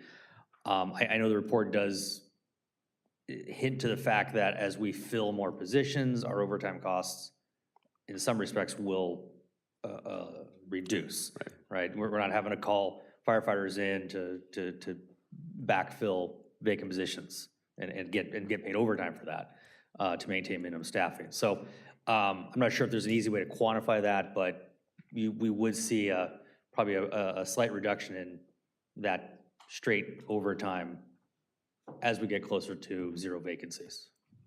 Maybe to phrase the question a slightly different way, would you be able to quantify or ballpark how much overtime accounts for, for pay in the fire department? I mean, because public safety is kind of like very different than the rest of our employees in that a lot of times there's like force hires and whatnot, right, in like extreme situations. And so overtime in an organization that doesn't quite have the person, like not meeting the personnel that it needs, can see like really significant increases. I know over the last several years, we've made a lot of steps towards trying to hire positions so we can reduce that overtime budget.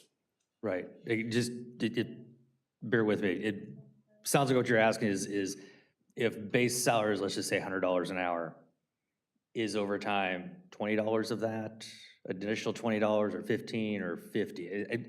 Am I right? Is that kind of what you're looking for in terms of? Yeah, in terms of typically what we a might ratio? see, like looking at year end, how much does overtime, what portion of overtime is part of the overall, pay. That is, I mean, I wish I could recite it right now, but that is a number obviously that can be provided to the city council, but in short order. I mean, that's a number that's easily retrieved. Mayor, for a point of clarification, are you talking about the overtime outside of their built-in overtime that they get in during their shift work? Because they have that 56 hours, so they have 8 hours built in at time and a half for their 56-hour shift. So are you talking above and beyond that overtime? Yeah, when we start to see kind of like the more extreme effects Right. of The vacancies. Exactly. Right, because they're calculated on the 56 hours with that 8-hour built-in overtime. Okay. So that, I mean, we'd have to run those numbers across the 60 firefighters. So we do have that number. That's usually how you're already calculating their salary, right? Correct, because there's the minimum staffing overtime. You're right. There's automatic overtime in any firefighter shift, and then on top of that, there's the overtime if someone's called in to fill, and there's FSLA overtime as well. So. Okay. Yeah, thank you very much. So just kind of like wanted to clarify, because the staff report did focus a lot on kind of like the more veteran members that would be earning higher salaries. I tried to be kind of like as strict as possible and as fair as possible. And so in trying to understand what these projections look like and what these costs look built in, looking at members that, like, would we be seeing these costs in year 2, in year 3, not just that first hire. Hopefully these guys are gonna have very long, successful careers with us. And again, just really trying to project out and start to anticipate some of these costs. Another question that I did have in regards to this plan to expand our services is what the initial thoughts are on how we would accommodate 18 more personnel in our fire stations and our facilities. What the initial thoughts are on that. Yeah, it's. Hi, Mayor Pro Tem. So we're talking 6 additional bodies. So right now we're 17 per duty per day. The accommodations, if I understand the question correct, is do we have room in the stations for them? Is that the question? Okay, make sure I have it. So we have 17 on duty per day. I did a count of the beds today. We have 24 beds. So we would have, and we can add an additional bed to one of the rooms that right now is only holding 3 beds. We can make it 4 beds in there. So right now, if we added the 6 per duty per day, we would be bringing on 23 total per day from 17 with 24 beds in the stations right now. And saying we were just incredibly successful in our recruitment efforts over the next couple of years. The staff report does mention, I think, an estimate of hiring 11 individuals a year, and I think a vacancy of 15. So in the instance that we're able to fill those vacancies that we currently have, and in addition to these 18 new positions, we'd be looking at possible I'm already losing myself in the math. With 18 new positions and 15 vacancies, 33 new bodies, essentially. How would that work with the facilities using that number? So one of the things that we're doing here, Mayor, that I'm doing, is succession planning. For instance, trying to get ahead of what we haven't gotten ahead in the past. Learning from our mistakes. For instance, we have engineer openings, we have captains openings. So as we're filling the bottom, that's where our next level of engineers, captains, and battalion chiefs are gonna come from. So that's what I'm trying to do. So I don't see that we're ever gonna get to 33 in the station at one time, because there's so many people now that are, that are retiring, that we're gonna be just lateraling in and moving up. And then also the other thing that we have to look at is entertain the possibility of a fourth station. In one of the slides here, it shows the north part of town. It's huge. The call volume is there, and we really need to start looking at succession planning and looking at a fourth station. So hence is the reason why I'm looking at these kind of positions, because we're not gonna fill them all at once. And as we start to fill them, people start to, retire, workman comp out, and things like that. So I just don't see the day when we're gonna be able to have 33 in the station at one time. Sure, thank you, Chief. And I see you do have a presentation here prepared. I could go over it again. It's kind of what I've gone in the past, but we could do it again. I'd be honored to do it for you if you like. Yeah, I mean, I think we can go kind of maybe quickly over any information that we've gone over previously. If there's anything new, feel free to expound a little bit more.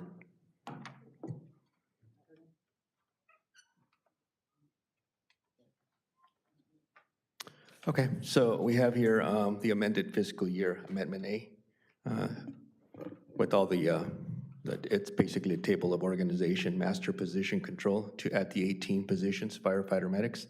That's what that Amendment A is, Attachment A, I should say. This is your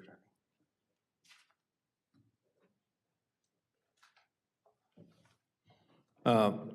I wanted to bring the fire department divisions here to your attention. So we have suppression and operations with 78 FTEs.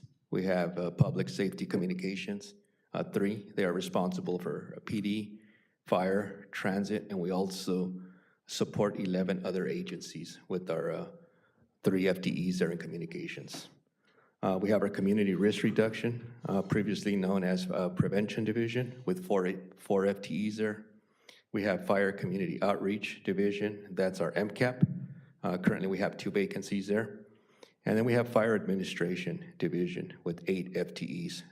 If you see Fire Administration, they are the support for the other 4 divisions. So that is a lot of work right there, the 8. Again, going back to, you've seen this slide, fire suppression operations, emergency medical services. They are the 78 that we total that we're requesting, and it breaks it down into positions.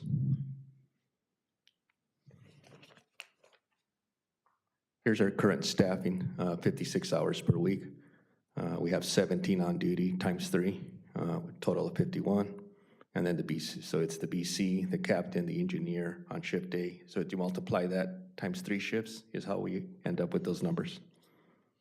And it also there spells out the vacancies that we've had. Department recruitment, it's paying off for us. We've taken a very aggressive approach to recruitment. I can tell you that a neighboring city, 2 cities over, and speaking to the chief, he ran an open recruitment for a month and only had 4 apply. He's really, really disappointed in the pool, people that are not applying. We've taken a very aggressive approach here. We have a firefighter paramedic position. We have a firefighter paramedic lateral position. We have a firefighter EMT position, and we also have our auxiliary reserve program that we're pulling from to fill our vacancies. We just had an academy graduate, Academy 20. You saw them today. And then we have another academy scheduled here very soon. Most of them are in the backgrounds and on their last phase of their backgrounds. And we hope to bring on 8. And that academy right now is scheduled for about September 25th. There's our Station 55, fully staffed. There's an ALS engine, which is a captain, an engineer, and 2 paramedics, and a truck company captain, an engineer, and 2 paramedics. There's our Station 56, fully staffed. You have a captain, an engineer, and 2 paramedics. That's where a lot of our beds are right there, Mayor. Such a big station. Station 57, fully staffed. We have a captain, an engineer, paramedic, and a paramedic firefighter. You know, our mission and goal is to be ready and prepared. So current staffing structure is on your left of your screen. That's what we have now, and the proposed staffing is on your right. Preparing for predictable challenges. What a year it's been, actually a couple of years. I've been in constant communication with Beverly Hospital every day. I was there yesterday in their basement for about an hour meeting with them. There's some challenges. I'm optimistic. It's gonna be a good thing for our city. It really is, but right now, we've been suffering the effects of that. Our guys, our diversion, our response times, those are all concerning because when you call 911, you know, we need to be there, and we need to be there exponentially, and we need to be there, you know, within a reasonable amount of time. Housing, community development, if you look at Metro Heights, Cesar Chavez, all the Top Golf, Wheater Boulevard, a lot of demands being put on public safety. The separation, the ACE project, that one concerns me also, with our paramedic engines, trying to get around the railroad, the construction. Those are all concerns. There's the layout. Verdugo does something that we use basically vehicle locators. They dispatch the nearest unit to the emergency. So if 56 down in the south happens to be in 57th district and a call pops, whoever's the nearest, they're gonna dispatch, and that's how we get there in a faster, you know, our response times are better. If you look at the district in 55, so you look how big that district is. If you look at north of the freeway, the development up in the hills there, you can see what a big district that is, and you can see the center of the city where the 55 picks up, and then you got 56 down there in the south. So a lot of work. We're growing, which is a good thing. Fire rescue and emergency services. So my goal here is to increase fire safety resources, decreasing response times, preventing delays due to construction and structural projects, and expanding advanced life support to our community, ALS units, by looking at the squad model. Budget summary, I believe Director Salarza addressed some of these issues. I would just add to, on top of that, our overtime in the past, Mayor, has been driven by force hires. We're mandated to run a 24/7 operation. So when we have a vacancy, when somebody calls up sick or somebody takes vacation, or there's a work comp injury, we have to fill that position. We just can't say, we're not a store that can say, we're not gonna fill that register today. We have to fill it. And that's why our overtime has been, it's been high because we've been severely understaffed. So as you start to staff a department, theoretically, the overtime should come down and balance out. And then ideally, that overtime should only be there to cover a person taking a day off or a vacation day off. That's where that overtime would come in. But when you got workman's comp, when you have vacancies and you have all these things, then this is rising. So I wanted to bring that to your attention. That's why our overtime has been so high. So it should do this as we hire bodies and staff. There's our proposed staffing for our squad model. It would be 23 on duty per day, 69 FTEs. There it is right there. Hiring and recruitment update. I want to give you an update on that. So we have all these different strategies and engagements. We have community outreach. We have our Explorers 14 to 18. We have Rio Hondo Fire Academy. I sponsor through there. We have Verdugo Fire Academy that we brought in. We're sponsoring through Verdugo. We have fire career development, reserve firefighter program, auxiliaries, 18 and above. Our partnership with PTI, Paramedic Training Institute. We developed that Captain Miller program, paramedic training program. We have a partnership now with the East Los Angeles College for fire academics. Diversification and hiring strategies, firefighter, paramedic recruitment, on-the-go interviews every Thursday. Firefighter EMT recruitments, that's our George Miller program. And then we have our lateral firefighter entry. That's a projected, I've shown you guys that before, but that's the projection of what we want to do if this is approved. We'd like to get our first squad by December, and there are the timelines. And then eventually our goal is by 2025 to be looking at our transportation rights. And with the staffing, with the squads, the transition should be seamless as we're looking into the future. And my recommendation would be to definitely look at the transportation rights for our city. That's what's helping a lot of cities right now, our fire department become sustainable. Our core values, of course, they're there, and I'm open for any questions, Mayor.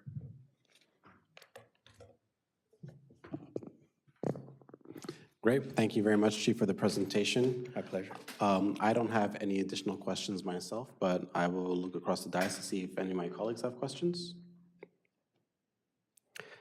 And seeing no questions, and thank you again, Chief, I will take a motion to approve the item.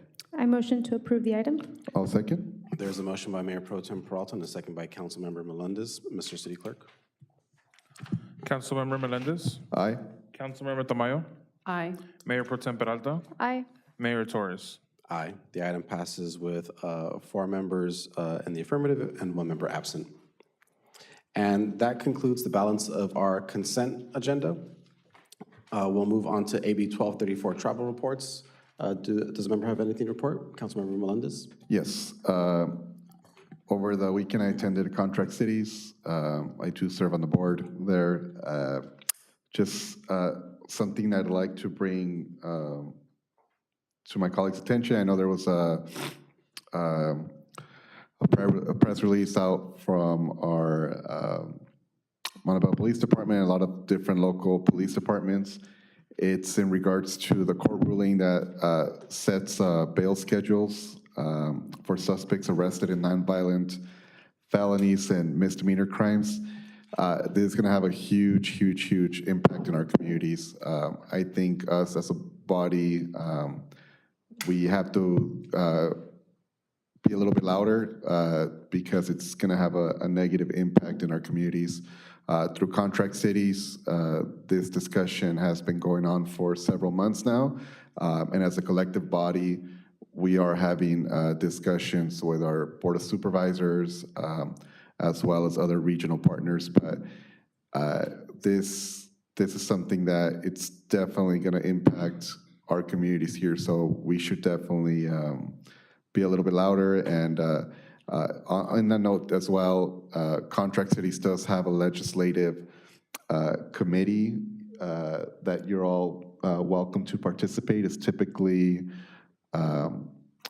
every second and fourth Wednesday of the month, and it's around 2-3 p.m. I can send you all the invite, and it's good legislation that they go over that impacts our communities, whether it's at the state level, county level, federal level.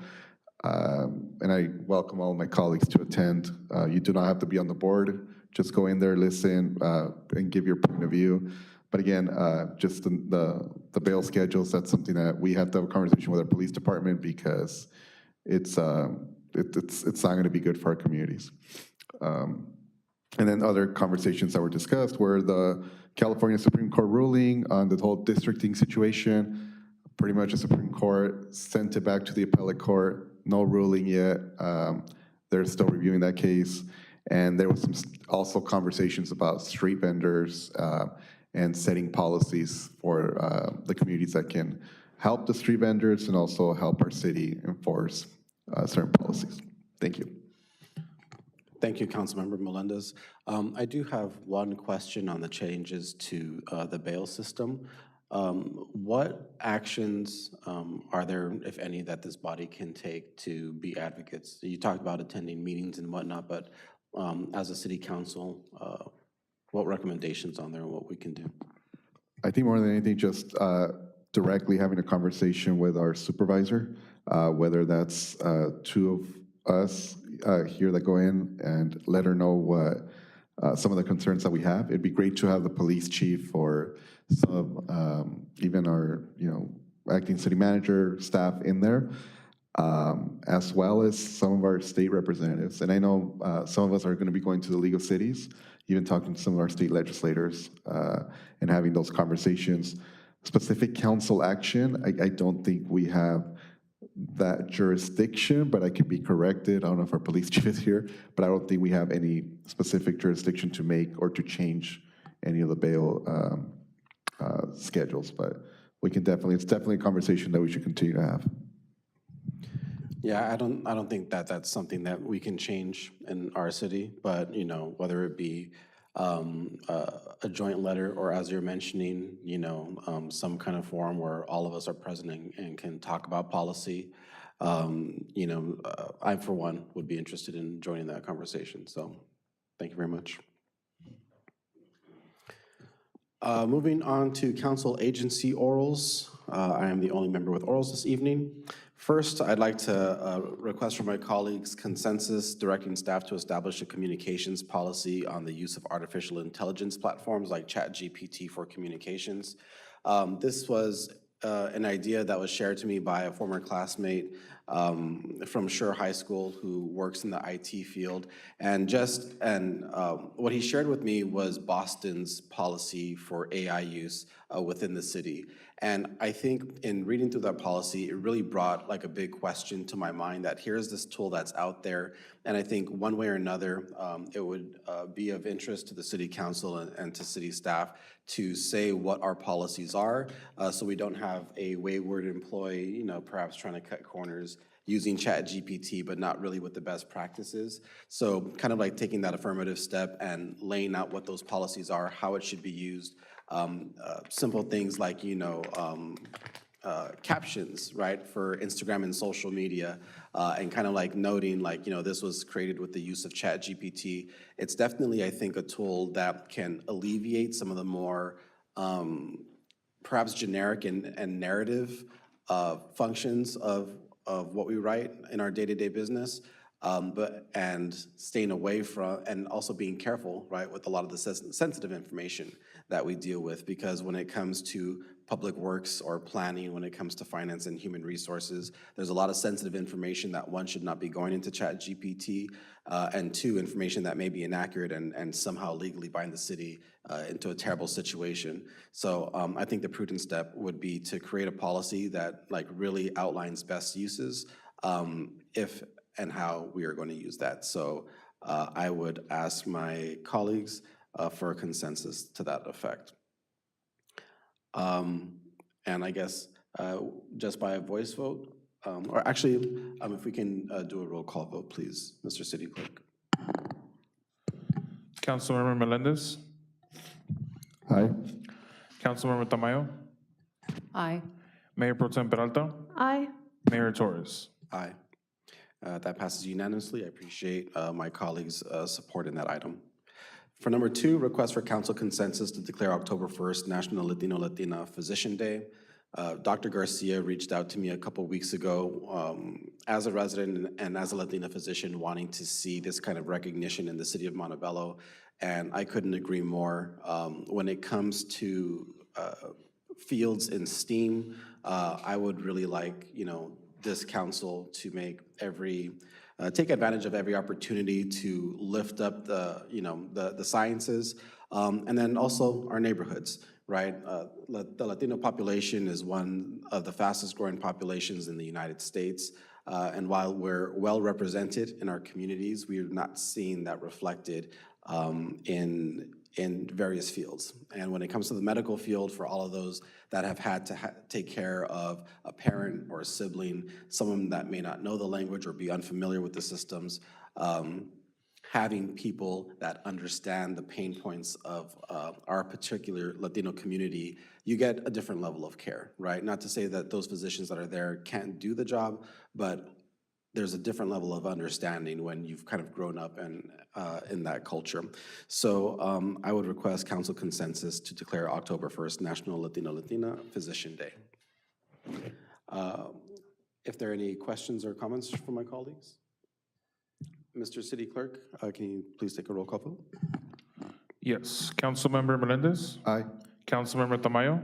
Aye. Mayor Pro Tem Peralta? Aye. Mayor Torres? Aye, and thank you again to my colleagues for support there. For number 3, request for council consensus directing staff to research and suggest alternatives to glyphosate for the maintenance of city properties. So it came to our attention in rebuilding Topgolf that glyphosate was a product that was commonly used to keep down weeds.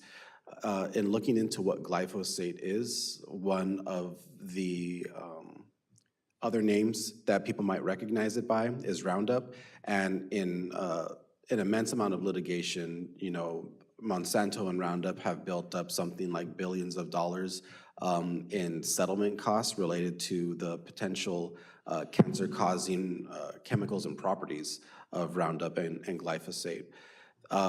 So this is something that we've used in our community for decades. You know, it's something that's used to keep weeds down, but I think as we get more information on ways to keep our community healthy, you know, we should be pursuing that information and finding out like how we can change our practices to better support a great quality of life here. So asking my colleagues for consensus, directing staff to research and suggest alternatives to glyphosate. If there are no questions or comments, Mr. City Clerk. Yes. Councilmember Melendez? Aye. Councilmember Tamayo? Aye. Mayor Pro Tem Peralta? Aye. Mayor Torres? Aye. Thank you, colleagues. Number 4, request for council consensus directing staff to study and create a plan to update business license fees. So during the pandemic, I believe it was early 2021, we saw an increase in license fees that council quickly acted on and put a moratorium on. While the idea, I think, was on the right track, that fees that hadn't been updated since 2009 needed to kind of catch up over the last 14 years of missed increases. We also want to be sensitive to the business community and to the impact that these increases have. I don't think that there is a lot of hesitation in businesses wanting to pay their fair share, because from these business license fees, we're able to fund our city operations, our police and our fire. We're able to help with sewers and pipes. So these fees have a really big impact. So in this instance, I believe HDL did a study back in 2020, a survey of surrounding cities and what their fees look like.